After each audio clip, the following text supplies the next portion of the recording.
ये वर्णन करते हैं कि एकादशी व्रत को हरितोष व्रत कहते हैं। भगवान की प्रसन्नता के लिए, हरिजू की प्रसन्नता के लिए एकादशी व्रत रहा जाता है। प्रायः समस्त वैष्णवजन रहते हैं। जो रसिक जन प्रियाजू के चरणों के अनन्य हैं, उनका एक ही व्रत है, श्यामा श्याम की 8 पहर उपासना करते हुए अपनी मन वृत्ति को श्यामा श्याम में समर्पित करना। यहाँ ज्ञान ध्यान व्रत कर्म जीते सब काहू में नहीं मोहि प्रतीति, रसिक अनन्य निशान बजायो एक श्याम श्यामा पद प्रीति। पर जो एकादशी व्रत रहते हैं परम धन्य हैं, वो हरितोष व्रत है। अब एकादशी व्रत का नियम क्या है और कैसे एकादशी व्रत का फल मिलता है, कई बार चर्चा हुई।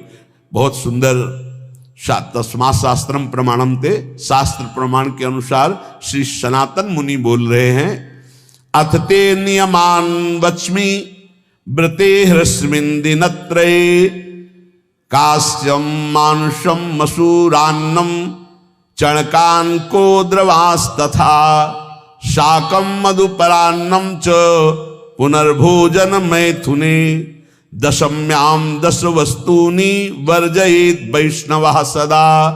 जिसे एकादशी रहनी हो और एकादशी का फल प्राप्त करना हो, उसको ये नियम पालन करना चाहिए। अथ ते नियमान वच्मि व्रते ह्रस्मिन् दिनत्रये, उसको 3 दिन, एक तो दशमी और एक द्वादशी और फिर बीच में एकादशी, उसको 3 दिन संयम में रहना होता है, तब बीच की एकादशी का उसे फल प्राप्त होता है। जिसे एकादशी व्रत रहना हो उसका नियम है कि दशमी के दिन कांसे के पात्र का त्याग करे। वैष्णव सिद्धांत है कि कभी जिसमें मांस बना उस रसोई का भोजन न ग्रहण करे। मसूर की दाल, चना की दाल, कोदों और कोई भी शाक, शहद, दूसरों का अन्न, दोबारा भोजन और मैथुन, ये दशमी के दिन त्याग दे। एक बार दशमी के दिन भोजन करे 24 घंटे में, क्योंकि एकादशी रहना है। कांसे का पात्र, जिस रसोई में मांस बना उसके भोजन का त्याग, मसूर की दाल, चना, कोदो, शाक, मधु अर्थात शहद और दूसरे के द्वारा दिया हुआ भोजन और दोबारा भोजन और मैथुन क्रिया, इनका दशमी के दिन कभी भी प्रयोग ना करें। इन 10 वस्तुओं से वैष्णव दूर रहे दशमी के दिन। फिर एकादशी के व्रत में, ये पीछे तो हम वर्णन कर ही चुके हैं, कहीं नहीं आया या कुटू का वो कचौड़ी पकौड़ी और सिंघाड़ा का हलवा और सावा, ये दुनिया के खीर और सब। ये एकादशी के दिन किसी भी तरह की गेम आदि क्रीड़ा ना खेले। जैसे अब आज व्रत है तो बैठे हैं अपना मोबाइल में गेम खेल रहे हैं, ऐसा कोई भी क्रीड़ा नहीं। द्वैत क्रीड़ा, किसी भी तरह का गेम, ये सब खेल नहीं। द्वैत क्रीड़ाम च निद्राम च तांबूलम दंत धावनम, परापवादम पैशून्यम स्तेयम हिंसाम तथा रतिम, कोपम हृत वाक्यम च एकादश्याम विवर्जयेत। एकादशी के दिन उपासक को चाहिए कि वो किसी भी तरह की क्रीड़ा, मनोरंजन बिल्कुल नहीं। चनिद्राम, नींद नहीं लेनी उसको, न दिन में न रात में, एकादशी व्रत। और प्रायः पुराने महापुरुषों ने ऐसा किया है। रामदास जी डाकोर के रात में जाते थे, रणछोड़ भगवान के यहाँ कीर्तन करते थे जाकर। तभी तो भगवान उनके कीर्तन पर, उनकी भक्ति पर रीझ कर गाड़ी में बैठकर उनके साथ आए थे। पूरी रात जगकर कीर्तन करना, और दिन में तो सोना ही निषेध है। द्वैत क्रीड़ाम च निद्राम च तांबूलम, पान खाना निषेध है एकादशी को, बिल्कुल नहीं। जो व्रत रह रहे हैं। और दंत धावनम, वृक्ष से तोड़कर जो दतून की जाती एकादशी के दिन है। परापवादम, दूसरे की निंदा करना, चर्चा करना नहीं, अर्थात अधिकतर मौन व्रत धारण करे एकादशी के दिन। पैशून्यम, चुगली करना। स्तेयम, कोई चोरी करना। हिंसाम, वाणी से, शरीर से, मन से किसी को दुख पहुंचाना। रतिम, अर्थात भोग करना, मैथुन करना। कोपम, किसी के ऊपर गुस्सा करना। अनत वाक्यम, झूठ बोलना। एकादश्याम विवर्जयेत, एकादशी के दिन ये नहीं करना चाहिए। एकादशी को एक बार कुछ फलाहार शुद्ध, अगर आपके पास कोई व्यवस्था नहीं तो थोड़ा दूध है, जल है, ऐसे आप लेकर, या थोड़ा सा फल ले लिया, थोड़ा सा फल लेकर के प्राण पोषण, एक दिन में मर नहीं जाओगे। कितने तो निर्जला एकादशी रहते हैं, हर एकादशी निर्जला। पूज्य श्री मथुरा दास जी निर्जला ही रहते थे हर एकादशी। चलो भैया, आपकी सामर्थ्य नहीं तो जल 2-4 बार ले लो, एक बार थोड़ा सा दूध और फल ले लो, चल जाएगा काम, प्राणों का पोषण हो जाएगा। ये आचरण न करे, एक बार कुछ आहार ले ले, वो भी शुद्ध भगवद अर्पित प्रसाद। फिर द्वादशी को काश्यम, मांसम, सुराम, छौद्रम, तैलम, वितथ भाषणम, व्यायामम च प्रवासम च पुनर्भोजन मैथुने, अस्पृश्य स्पर्श मासूरे, द्वादश्याम द्वादश त्यजेत। कांस के पात्र में द्वादशी को भी भोजन न पावे। जिस रसोई में मांस बनाओ उसमें आहार न ले। किसी भी तरह का नशा द्वादशी को न करे। शहद न पाए, तेल के बने पदार्थ न पाए, मिथ्या भाषण न करे और बहुत शरीर का व्यायाम न करे, बहुत थकावट वाले कार्य न करे। दोबारा भोजन न करे, एक बार द्वादशी को भी भोजन पवित्र। मैथुन न करे, जिसका स्पर्श नहीं किया जाता ऐसे पदार्थों का स्पर्श न करे, और मसूर की दाल न खाए। द्वादशी को जो इन नियमों का पालन करता है, दशमी द्वादशी ऐसे और एकादशी ऐसे, तब उसे एकादशी व्रत का फल प्राप्त होता है। जो इस पद्धति से एकादशी, ये जो मनमानी है सब नहीं, हर पदार्थ मिल जाएगा आपको फलाहार में। हर पदार्थ हमको बताया गया कि आपको जो चाहो सब पदार्थ फलाहार का। अरे भाई, हरितोष व्रत है तो हरि प्रसन्नता के लिए एक दिन भूखे रहने बहुत आनंद आता है। पहले भगवत कृपा से ऐसी गंगा जल पी करके कुछ दिन, फिर कभी कभी निर्जला एकादशी का भी आनंद। बड़े संन्यास मार्ग में थे तो बड़े संयम से सब शास्त्रीय पद्धतियों का निर्वाह होता था। उपासक को चाहिए कि इन नियमों से व्रत का अनुष्ठान करे, मनमानी आचरण न करे। सबसे प्रार्थना जो एकादशी रहते हो, हरितोष व्रत इसे कहते हैं, भगवान की प्रसन्नता के लिए रहा जाता है, रहना चाहिए। जो अपनी आचार्य परंपरा में हैं, जैसे जिनका सिद्धांत है, पर रहने का सिद्धांत ये श्री सनत कुमार जी वर्णन, श्री सनक जी महाराज, ये सनत कुमार जी वर्णन की। सनक जी महाराज कह रहे हैं, यदि भगवान का आश्रय नहीं, सत्संग नहीं है, तो इन 4 में से एक हो तो नाश कर देता, फिर चारों हो तो सर्वनाश हो जाता है। यौवनम धन संपत्ति, प्रभुत्व विवेकता, एकैपमप्यनर्थाय किमु यत्र चतुष्टयम। यदि सत्संग नहीं है, यदि भगवद आश्रय नहीं है, और खूब धन हो, जवान अवस्था हो, और बढ़िया पद मिला हो, प्रभुत्व चलता हो, और अज्ञान हो, फिर क्या कह रहा है? बोले ये चारों जहां मौजूद होते हैं वहां सर्वनाश का खेल शुरू हो जाता है। अगर इनमें से एक हो तो सर्वनाश करने में पर्याप्त है, और अगर चारों हो तो फिर क्या कहना है?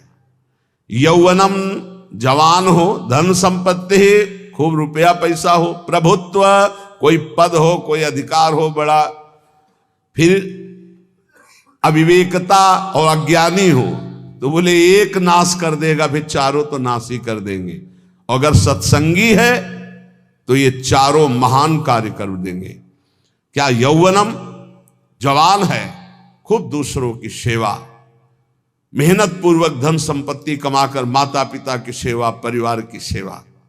ये माता पिता, हमारा वेद कहता है मातृ देवो भव, तैत्तरीयोपनिषद, मातृ देवो भव, पितृ देवो भव, आचार्य देवो भव, अतिथि देवो भव, यान्य नवद्यानि कर्माणि तानि सेवितव्यानि नो इतराणि, यान्यस्माकः सुचरितानि तानि तोयोपास्यानि नो इतराणि, ये के चास्माच्छेयाः सो ब्राह्मणाः तेषां त्वया स्नेन प्रश्वसितव्यं, श्रद्धया देयं अश्रद्धया देयं, श्रिया देयं ह्रिया देयं भिया देयं संविदा देयं।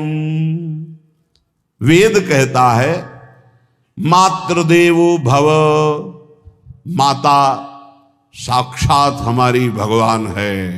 देव हरि को कहते हैं, केशव देव जैसे कहा हरि को कहते हैं, गोविंद देव। मातृ देव, माता भगवान है। धिक्कार है उन पुत्रों को जो अपने माता के द्वारा पोषित किए हुए शरीर से हाथ उठाते हैं अपने माता पिता के ऊपर।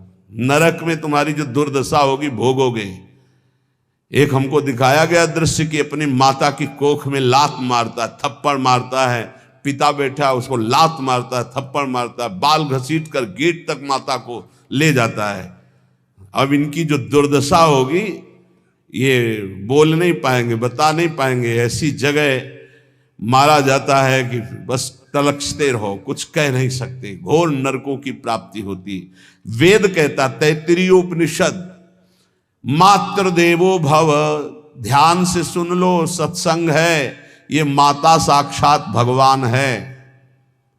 अगर तुमने मारा वाह भर करके इसके आंसू गिरे तो आज जितने आंसुओं की बूंद से भूमि के कण भींजेंगे उतने कल्प तक नरक भोगोगे। ध्यान रखना, तुम्हारा कभी यश, कभी कीर्ति, कभी श्री, कभी हिरी, ये कभी तुम्हारे उदय नहीं हो सकती। तुम्हारा सर्वनाश हो जाएगा अगर मां पे हाथ उठाया।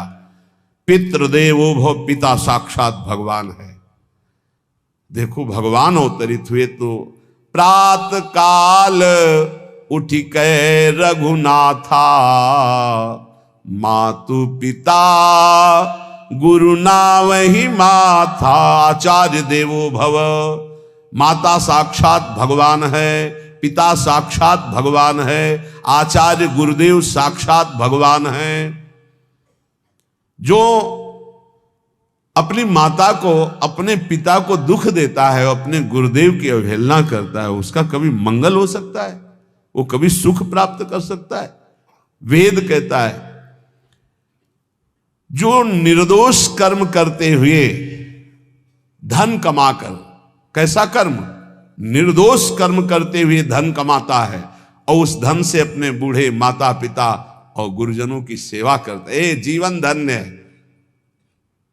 धिक्कार है उस पुत्र को, धिक्कार उस जवानी को, धिक्कार है उस धन को, धिक्कार उस बुद्धि को जिसको ये सब प्राप्त होने पर भी अपने बूढ़े माता पिता को दर दर के भटकने के लिए विवश कर देते हैं, जो अपने बूढ़े माता पिता को कष्ट देते हैं। जहां वेद कह रहा है मातृ देवो भव, पितृ देवो भव, आचार्य देवो भव, अतिथि देवो भव, चारे बातें कही। अतिथि देवो भव, अगर बिना परिचय के कोई आ गया, कह रहा भूखा हूं, भोजन पवा दो, भगवान पधारे हैं, हम कह रहे मत अंदर आने दो, गेट के बाहर पवा दो, तुम्हारा संशय, पर उसे भूखा मत जाने दो। अतिथि देवो भव, जो निर्दोष कर्म करके अर्थ कमाकर अपने माता पिता गुरुजनों की सेवा करता है, उसी का जीवन धन है। पशुवत आचरण, मनुष्य शरीर प्राप्त करके राक्षस आचरण, राक्षसों की यही पहचान होती है। मां नहीं मातु पिता नहीं देवा, साधुन ते करवा वही सेवा। तुम्हारे जो पुण्य है ना सब भस्म हो जाएंगे, आप खिलवाड़ मत समझो। वो विरक्त है, भले तुम्हें नौजवान दिखाई दे रहा है, वो शरणागत है। जो आचार्य ने मंत्र दिया वही गुरु परंपरा से चला रहा, वही मंत्र उसमें। आप उसको बोल रहे हमारे लिए कुर्सी डालो, पैंट शर्ट पहने हो कुर्सी डाल। हाँ, आप असमर्थ हो तो हाथ जोड़कर प्रार्थना कीजिए कि बैठने में हमारी टांग टूट गई है, हम बैठ नहीं पा रहे हैं, क्या व्यवस्था हो सकती है क्या? याचना इस कोटि की। आदेश, बाबा जरा कुर्सी लाना, तो बाबा तो कुर्सी रख देंगे, आप उनको तुम भिक्षुक समझते हो, सारे सुकृत तुम्हारे नष्ट हो जाएं। ये जो संतों के द्वारा दिए हुए आसन में ये अयोग्य पुरुष बैठ जाते हैं ना, इनके सारे सुकृत नष्ट हो जाते हैं। ये क्या समझते हैं?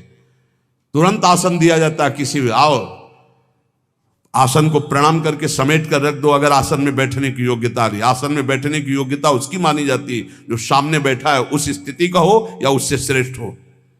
बहुत होश में ये बातें सत्संग में ही मिलती है और अन्यत्र नहीं मिलती। आसन बिछाने का मतलब तुम कोई महान नहीं हो गए हो, अपने में दैन्यता नहीं तो वैष्णव किस बात के? आसन ग्रहण वैसे ही बिछा हुआ है, उसके ऊपर आसन लगा हुआ है गुरुजनों के लिए, श्रेष्ठ जनों के लिए। आप आसन में बैठने के अधिकारी हैं। सत्कर्म के द्वारा कमाए हुए धन से मात्र देवो भव पितृ, हम बार बार चिल्ला के कह रहे क्योंकि कलयुगी इन पुत्रों को अब समझ में नहीं आ रहा। जो बोओगे वही काटोगे। अगर आप अपने पुत्रों को सत अध्यात्म की शिक्षा देंगे और स्वयं अध्यात्म से चलेंगे तो तुम्हारा बुढ़ापा ठीक से जाएगा नहीं। बुढ़ापा बहुत मुश्किल से कटता है, बहुत मुश्किल से। हाँ, हमें कई दृश्य देखने को मिलते हैं। बता रहे एक बार बिंदौर इधर है, इच्छावर फतेहपुर, वहां से भ्रमण करते यार बड़े मकान से वयोवृद्ध भागते हुए आए और स्वामी जी बहुत कष्ट में हो। क्या कष्ट है आपको? आप तो महल से उतर रहे हैं, ये किसका है? बोले मेरा ही है। तुमका कष्ट क्या है? बोले 4 लड़का है, 4 बहू है, सब खाते पीते हैं, मैं बहुत कष्ट में हूँ, सब कोई अपमान करता है। तुमका निकलो फिर बाहर, बाबा जी बनो, भजन करो, भगवान के मार्ग का अनुसरण करो। चौथी अवस्था है। बोले ये तो नहीं हो सकता, रहूंगा तो यहीं कुछ ऐसा कर दो कि जिससे हमारे बच्चों की बुद्धि बदल जाए, जो हमको पीटते हैं, गाली देते हैं। हमको वो जादू तो हम जानते नहीं, और चल पड़े। और बड़ा अंदर से चिंतन हुआ कि जीव कितना आसक्त है उन्हीं पुत्र परिवार घर में। अब बुढ़ापे का समय है, चौथी अवस्था में अगर घर ही में रह के भजन करो तो झंझट नहीं होगी। जो मिले जैसे मिले जीवन यापन करो, भजन करो, लेकिन प्रभु से मतलब नहीं। तो जितने भी जवान भाई बहन सुन रहे हैं, आप अपने माता पिता को, यहां हमारा वेद कहता है मात्र देवो हो, माता भगवान है, पितृ देवो हो, पिता हमारा भगवान है। धर्म के द्वारा कमाए हुए धन से माता पिता की सेवा करो। दूसरे दोष युक्त कर्मों का कभी आचरण मत करो। यन्नस्माकं सुचरितानि तानि तोयो पापाश्यानि नो इतराणि। सुंदर आचरण करो जो महापुरुषों के द्वारा विधान किए गए हैं, पाप आचरण कभी मत करो। हमारे आचरणों में से एक भी ऐसा आचरण नहीं होना चाहिए जो दूसरे को दुखी करके धन संपत्ति लेने वाला हो। वेद कहता है पापाचरण किया और आपको गड्डी पकड़ा दी, आप निर्दोष को दंड दे दिए और दोषी को धन के कारण मुक्त कर दिए। अब आपके परिवार में जो तांडव मचेगा वो झेल नहीं पाओगे, चाहे कोई भी हो। बहुत ध्यान से सुनना, ये सत्संग है, ये शास्त्र है। जो अधर्म पूर्वक दूसरे के द्वारा दिए हुए धन से गलत निर्णय करता है, दोषी को मुक्त करता है और निर्दोष को दंड देता है, उसको दुखिया को न सताइए, दुखिया देगा रोए। जब दुखिया के मुखिया सुने तब तेरी गति क्या होए। मर्सिडीज गाड़ी में भून जाओगे भुट्टे की तरह अंदर, कोई सांस लेने की जगह नहीं मिलेगी। कैसे? आगे से गाड़ी में किसी कारण आग लग गई, चलती गाड़ी में। अब आजकल सब रिमोट का सिस्टम होता है, वो तार जल गए जिनसे गेट खोला जाता है। अब गेट लॉक, लोग हैं आसपास कोशिश कर रहे हैं, न गेट खुल रहा है न शीशा तोड़ा, भम मचा हुआ है, चीखते हुए अंदर एक एक परिवार का सदस्य भस्म हो रहा है। क्यों? किसी के परिवार को उजाड़ा तुमने, किसी के निर्दोष की तुमने दंड विधान किए हैं, पापाचरण किए, वो भोगना पड़ेगा। इसीलिए बार बार तुम्हें भयावह शब्दों से कहते हैं, कोई तुम्हें दंड नहीं देगा, तुम्हारे कर्म हर समय तुम्हारी खोपड़ी में सवार हो, वही तुम्हें दंड देंगे। इसलिए हमारा वेद कहता है, यन्यस्माकः सुचरितानि तानि तोयो पापास्यानि नो इतराणि। जिसमें महापुरुष विधान किए हैं कि ये आचरण करो वो सुकृत है, और जिसे मना करते ऐसे पापाचरण मत करो, कभी दूसरे का अहित मत करो। जो कोई भी हमसे श्रेष्ठ गुरुजन है उनका आदर करो, उनको आसन दो, उनको विविध पदार्थों से सुख पहुंचाओ, विश्राम कर लेने के बाद वार्ता करो। श्रद्धा पूर्वक माता पिता गुरुजन अतिथि इनकी सेवा करना परम धर्म है। अश्रद्धा पूर्वक इनको कभी मत बर्ताव करो। बोलना, भोजन ले, बूढ़े जनों को ऐसे देखा है, ऐसे बड़ा कर लो, तुम्हारी भी बुढ़ापा आएगी, पता नहीं आ पाएगी कि नहीं आ पाएगी। अगर आएगी तो बहुत बढ़िया आएगी, तुम्हें ऐसे सताएगी कि आप देख लेना। बहुत हमारा हृदय इस बात से पीड़ित हो जाता है कि मां के प्रति ऐसा बर्ताव, जिस मां ने इतना पिता की क्षमता से हजारों गुना बढ़कर माता का प्यार होता है। ऐसे माता को, ऐसे पिता को हमें तो लगता है रोज चरण धो के पीना चाहिए। भगवान साक्षात इनमें विराजमान है। भगवान सच्ची कहता हूं, जो अपने माता पिता को त्रास देते हैं, भगवान भी रक्षा नहीं करेंगे। कोई दान पुण्य तुम्हारा काम नहीं आएगा, क्योंकि ऐसे महामहिम पूज्य माता पिता के प्रति आप ऐसा देखो, प्रार्थना करते, चाहे गाली बकने वाले, गुस्सा करने वाले माता पिता हों, यदि वो चल नहीं पाते, वयोवृद्ध है, तो भगवान की तरह पूजा करो, उनके व्यवहार को मत देखो, तुम्हारा काम बन जाएगा, उनका आशीर्वाद आपको मिल जाएगा। आर्थिक स्थिति के अनुसार अतिथि की सेवा करो, गुरुजनों की सेवा करो, भय से भी युक्त होकर सेवा करो। अधिकार है माता पिता का, गुरुजनों का। यदि आप सेवा नहीं करोगे तो अपराध लगेगा। इतना बड़ा शरीर पैदा किया है, लेबरी करो, रिक्शा चलाओ, उससे जो मिले अपने माता पिता की सेवा करो। तो यहां कह रहे कि ये चार अगर आपके पास हैं, इनका सदुपयोग नहीं हो। यौवनम धन संपत्ति प्रभुत्वम अविवेकता एकैपमप्यनर्थायम किमु यत्र चतुष्टयम। यदि धन है, जवानी है, आपका प्रभुत्व चलता है, बड़े पद में हो और अज्ञानी हो, एक तो सर्वनाश कर देता है, फिर चारों हो तो सर्वनाश पक्का। और यदि कहीं भगवान का आश्रय मिल जाए, संत जनों, तो ये परम मंगलदायक है। अविवेक विवेक में बदल जाता है। जो धन है, इसकी तीन गतियां बताई गई हैं। दान भोग विनाशश्च रायः शूर्गतस्त्रिधा। तीन गति होती है, एक दान और एक स्वयं भोग करना, और अगर नहीं किया तो सर्वनाश, वो नाश को ही प्राप्त हो जाएगा। गांव के कंजूस जनों के धन दीवालों में निकलते हैं, मटकी में बंद बंद करके दीवाल में पैक कर दिया और मर गए। अब दीवाल में नहीं, अब लॉकर में है, बैंक में है। कितने हैं? बोले इतने करोड़। कभी ना तो धर्म किया ना दान किया, कंजूस रात दिन उन्हीं रुपए का चिंतन किया, मर गए। एक रुपए का भी कभी सतमार्ग में प्रयोग नहीं किया। कह रहे दान भोग विनाशश्च, तीन गतियां हैं। दान या स्वयं भोग कर लो और या विनाश हो जाएगा। तो शोधन धन्य प्रथम गति जाकी। वो धन धन्य है जिसकी प्रथम गति, प्रथम गति क्या? दूसरों को सुख पहुंचाने में लगा। अस्पताल में दे दिया, गरीब लोगों की औषधियों के, या भूखी गौओं के उदर पोषण में, या संत महात्माओं के निवास या वस्त्र या भोजन, ये सब उत्तम गतियां हैं।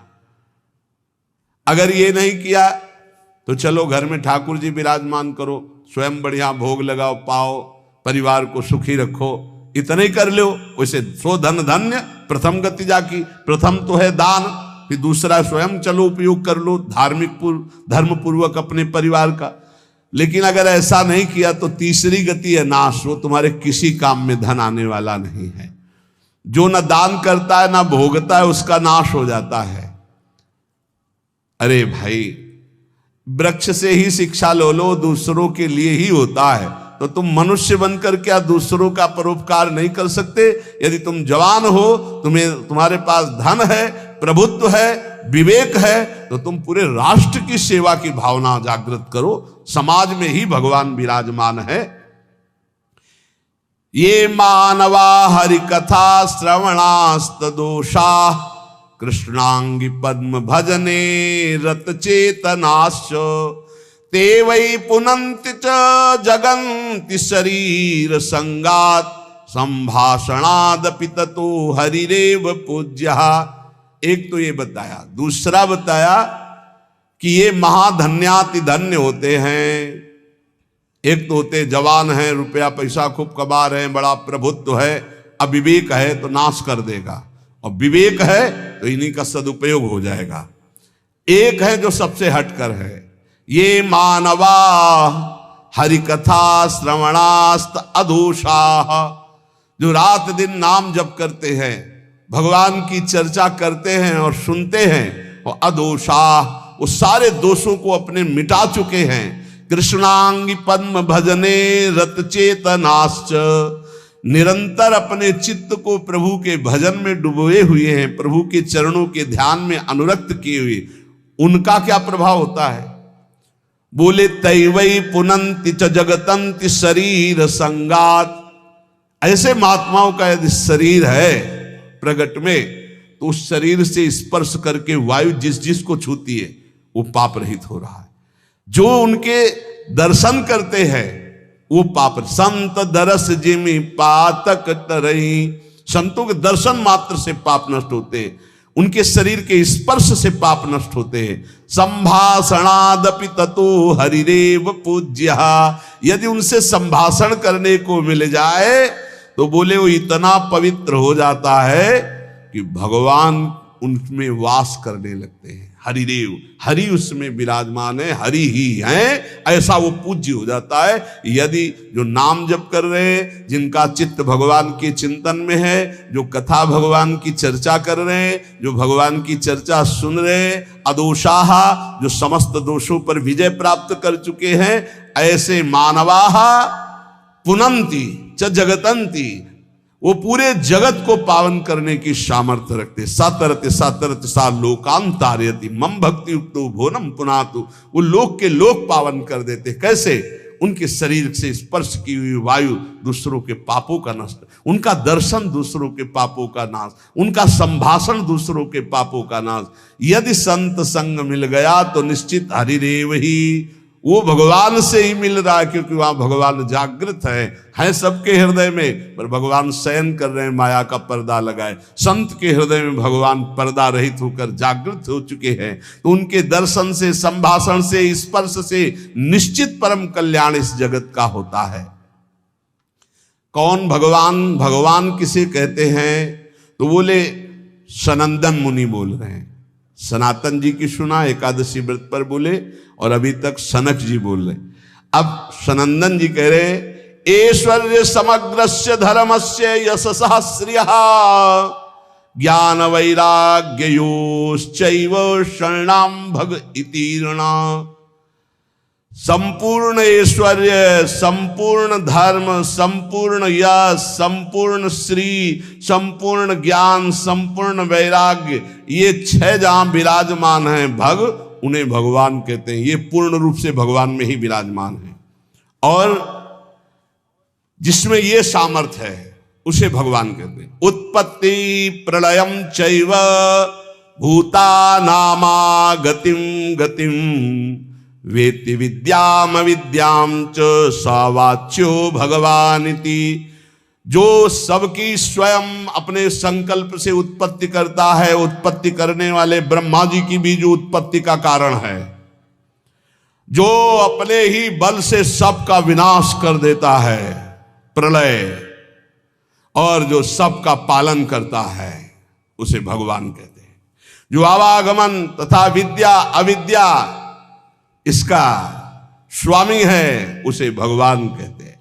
जो संपूर्ण ईश्वर, संपूर्ण धर्म, संपूर्ण यश, संपूर्ण श्री, संपूर्ण ज्ञान, संपूर्ण वैराग्य और उत्पत्ति पालन प्रलय का स्वामी, जो विद्या अविद्या आवागमन जिसी के इशारे से होता है, वही है भगवान, वही सबका भगवान है। इसलिए जो उपासक भगवान की आराधना करता है वो ये देखे, सा एवाधस्तात् वेद, सा उपरिष्टात्, सा पश्चात्, सा पुरस्तात्, सा दक्षिणतः, सा उत्तरतः, सा एवेदः सर्वमित्यथातो अहंकार देश एवाहमेवाधस्तादः